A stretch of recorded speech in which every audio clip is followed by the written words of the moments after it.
فقیر بادشاہ کے دربار میں جا نکلا نا تو کہا کہ بادشاہ یہ تخت و تاج کیا ہوتے ہیں، اس کی کوئی قیمت نہیں ہے۔ تو بادشاہ ہنس کے کہنے لگا اس فقیر کو باہر نکالو، اسے کیا پتا ہے کہ تخت و تاج کیا ہوتے ہیں، اس کی لذت کیا ہوتی ہے۔ جب خدام کھڑے ہوتے ہیں، استقبال کر رہے ہوتے ہیں، جب تخت پہ بیٹھے اور ساری رعایا نیچے بیٹھی ہوتی ہے، اس نے کہا نکالو فقیر کو، اس کو کیا پتا۔ بادشاہ ایک دن شکار کرنے گیا تو وہاں اس کا گھوڑا جو ہے وہ سرکش ہو گیا اور ایسی جگہ پہ لے گیا کہ جہاں نہ پانی تھا اور نہ کوئی اور چیز۔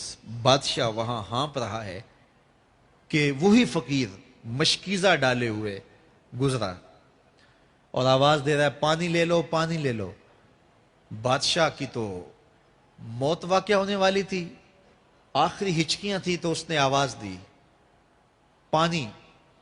تو اس فقیر نے کہا کہ ہاں تمہارے پاس ہے کوئی قیمت پانی دینے کی؟ اس نے کہا میں بادشاہ ہوں اس ملک کا۔ اس نے کہا ہوتے ہوگے، مجھے غرض نہیں ہے، میں تو بیچتا ہوں پانی۔ اس نے کہا بابا میں بادشاہ ہوں، جو مانگو گے میں دوں گا، مجھے پانی دو، میں مر رہا ہوں۔ اس فقیر نے کہا آدھی حکومت لگے گی۔ اس نے کہا آدھی لے لینا، مجھے پانی تو دو، کیونکہ مر گیا تو ساری جائے گی۔ اس نے پانی کا گھونٹ دیا، پیاس کی شدت تھی، جب پانی کا کٹورا اس نے منہ سے لگایا تو پانی حلق میں اٹک گیا۔ اب پھر دوبارہ مصیبت بن گئی تو اس فقیر نے کہا کہ میں حکیم بھی ہوں، اگر کہو تو تمہارا علاج کر دوں۔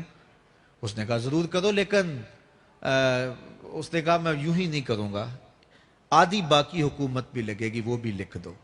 اس نے چمڑے کے اوپر لکھوا لیا، ساری حکومت لکھوا لی اور اس نے اس کا علاج کیا فوری۔ جو اس کے پاس ٹوٹکا ٹونا تھا تو اس کا پانی حلق سے نیچے اتر گیا۔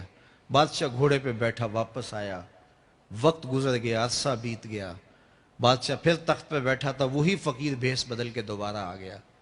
پھر اس نے نصیحت کی کہ آخرت کو یاد کرو، یہ دنیا کچھ نہیں ہے، 4 دن کی کہانی ہے۔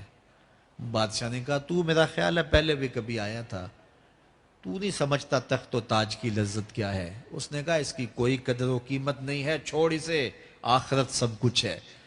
تو اس نے کہا نکالو اس فقیر بابے کو، یہ اس دن بھی آیا تھا تو آج پھر آ گیا ہے، اپنی راہ لے بابا۔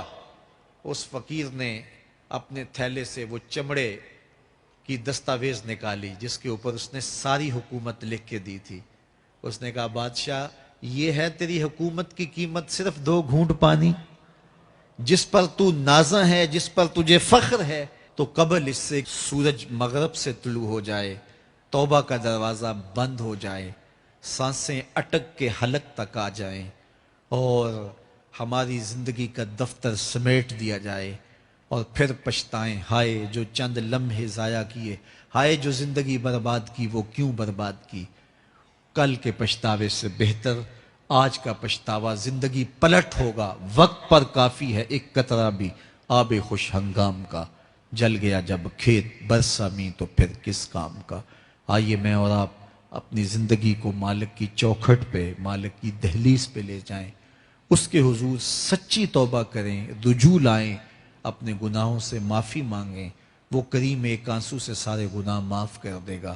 اپنی آخرت کی تیاری کریں، کاروبار دنیا بھی کریں، لیکن اصل ہماری زندگی آخرت کی زندگی ہے۔